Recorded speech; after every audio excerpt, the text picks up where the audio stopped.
Bom dia, meus pequenos, como vocês estão? Hoje é terça-feira, dia 21 de setembro de 2021 e nós temos aula de matemática e geografia.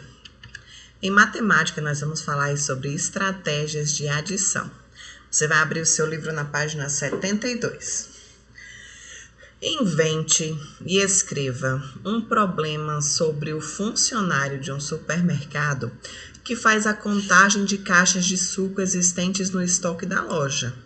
Em seu problema, apresente uma situação na qual seja necessário determinar o total de caixas de suco no estoque calculando 358 mais 243. Exemplo, você vai criar um probleminha que envolva esses números. Você pode escrever mais ou menos assim, um exemplo que a prova vai dar, mas você vai criar. O funcionário de um supermercado precisa conferir a quantidade de sucos de uva e de laranja que tem no estoque. Ao contar, ele percebeu que havia 358 sucos de laranja, ou seja, usei o primeiro número, 358 sucos de laranja, e 243 sucos de uva. Quantas caixinhas de suco há no total? Então, esse é o meu problema. Para resolver o meu problema, eu vou fazer justamente essa conta. Somar os sucos de laranja mais os sucos de uva. Você vai criar um problema aí do seu jeito. Lembrando que tem que ter esses números aqui, tá bom? Depois que você criar o problema, você vai responder ele aqui. Você vai resolver ele, como você resolveria esse problema. E anotar a resposta aqui, tá bom? Página 73. Quem formou o maior número? Número de jogadores, 3. Você vai precisar de 3 pessoas aí na sua casa para jogar. Você e mais 2 pessoas. O objetivo do jogo é formar o maior número de 3 algarismos. Material. Vocês vão precisar de 3 conjuntos de cartas numeradas de 0 a 10. Ou seja, vocês vão pegar cada um dos jogadores, pega uma folha, vai numerar ela com números grandes, que é como se fosse fazer as cartinhas, de 0 a 9. Aí depois vai recortar esses quadradinhos, com número 0, 1, 2, 3 até o 9, para você ficar com essas cartinhas na mão, como se você fosse jogar baralho. E uma cartela, ou seja, uma folha em branco para marcar o número formado. As regras são: as cartas elas devem ser embaralhadas e distribuídas igualmente entre os jogadores. Elas devem ficar viradas para baixo. Há um sinal previamente combinado, os 3 jogadores viram as cartas, viram uma das cartas que tem e a colocam no centro da mesa. Exemplo, você pega uma carta das que está lá em cima da mesa, desvira ela e coloca no centro da mesa.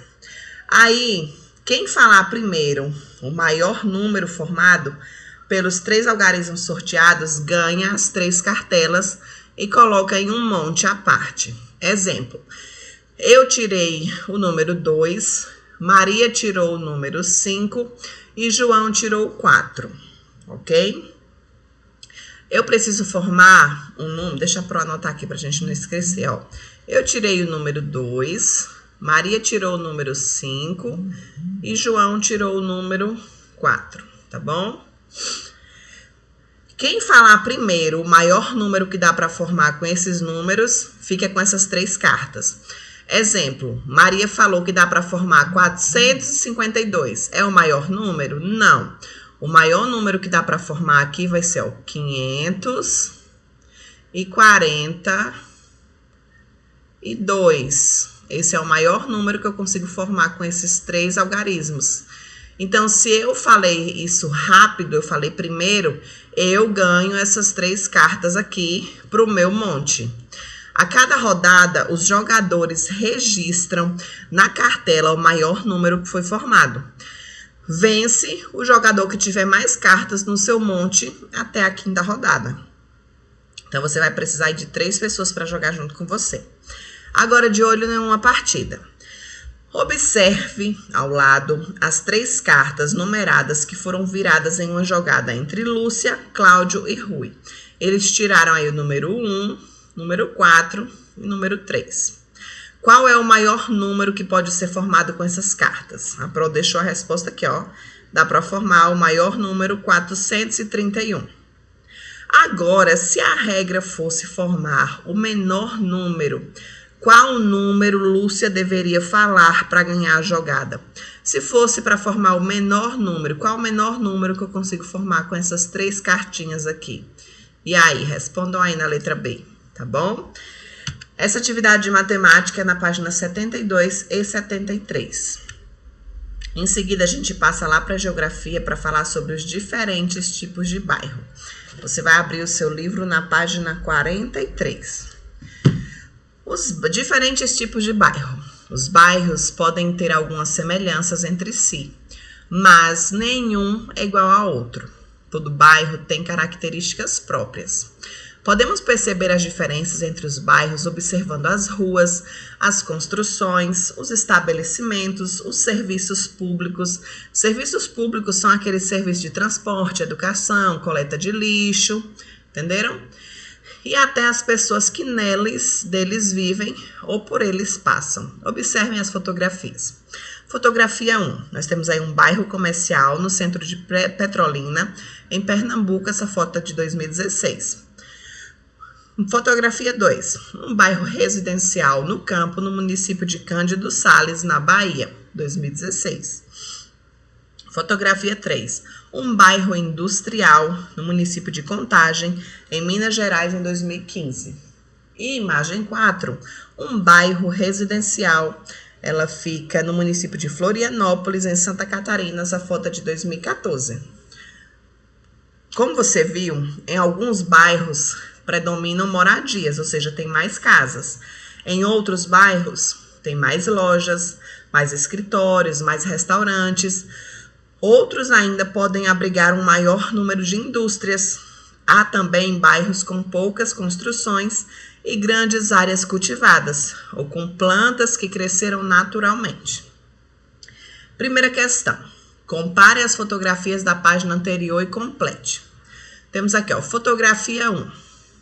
Qual é o local retratado aí na fotografia 1? É o bairro comercial em Petrolina. Então, você vai escrever aqui, ó, bairro comercial em Petrolina. Aí, aqui, você vai escrever quais são os elementos que você observou nesse bairro. Exemplo, você pode escrever que tem muitas lojas e supermercados, entenderam? Aí, você vai colocar o 2. Qual é esse bairro? Qual é o local? É um bairro residencial no campo. Então, você vai escrever aqui, bairro residencial no campo. Quais são os elementos que você observa? Tem aí poucas casas, muitas árvores, entenderam? Então, você vai fazer isso com a fotografia 1, com a 2, com a 3 e com a 4, tá certo? Segunda questão. Quais são as semelhanças e as diferenças que você observa nos bairros das fotografias da página anterior? O que vocês veem nessas 4 fotografias aí que tem de semelhante, ou seja, de igual, e o que tem de diferente aqui também? Você vai registrar aqui na questão 2. Terceira questão. O bairro onde você mora se parece com algum desses bairros retratados? O lugar onde vocês moram aí, o bairro que vocês moram, se parece aí com a imagem 1, com a 2, com a 3, com a 4 ou com nenhuma? Você vai registrar na questão 3, tá bom? Em seguida, a gente passa para a página 48. Os bairros, eles também podem apresentar outras características que os diferenciam, como a localização. Um bairro pode, por exemplo, estar localizado junto à praia, próximo a um rio, na cidade, no campo e etc. E também as condições financeiras dos seus moradores. Em alguns bairros, as construções elas são pequenas e simples. Em outras, elas são enormes e luxuosas. Veja as fotografias. A imagem 1 retrata aí o bairro Reduto, no município de Belém, no estado do Pará. Vejam aí que é um bairro bem nobre, com prédios altos, todo asfaltado. Já a imagem 2 retrata o bairro Agulha, no município de Belém, no estado do Pará. Você vê aí que não tem estradas, que os caminhos das casas, os trechos são feitos de madeira para dar acesso às casas, que tem córregos de esgoto passando aí por debaixo das casas, certo? Quarta questão. Considerando as fotografias acima, responda. Onde ficam os bairros cujos trechos estão retratados? Onde ficam os bairros cujos trechos estão retratados? Onde ficam aí esses bairros? Um fica onde? E o outro fica onde? Tá na legenda, tá bom? O que os trechos dos bairros podem nos dizer sobre as condições de vida de seus moradores? Olhando aí a estrada, os prédios, esses carros, o que dá pra gente falar sobre as pessoas que moram aqui? Que são pessoas que têm uma condição de vida boa, que são pessoas que vivem bem. O que dá pra gente falar das pessoas que moram aqui nesse bairro? Já são pessoas mais humildes, que têm uma dificuldade financeira maior. Então, você vai estar respondendo essas questões aí na letra B, tá bom? Essa atividade de geografia fica da página 46 até a página 48. Então, atividade de matemática na página 72 e 73 e a atividade de geografia da página 46 até a página 48. Respondam, tirem a foto do jeito que a Pro gosta e enviem lá no meu privado até às 19h30. Um beijo bem grande, meus amores, um ótimo dia e eu estou aguardando as atividades de vocês. Amanhã é quarta-feira, a aula da Pro Sara, então até quinta-feira. Tchau, tchau!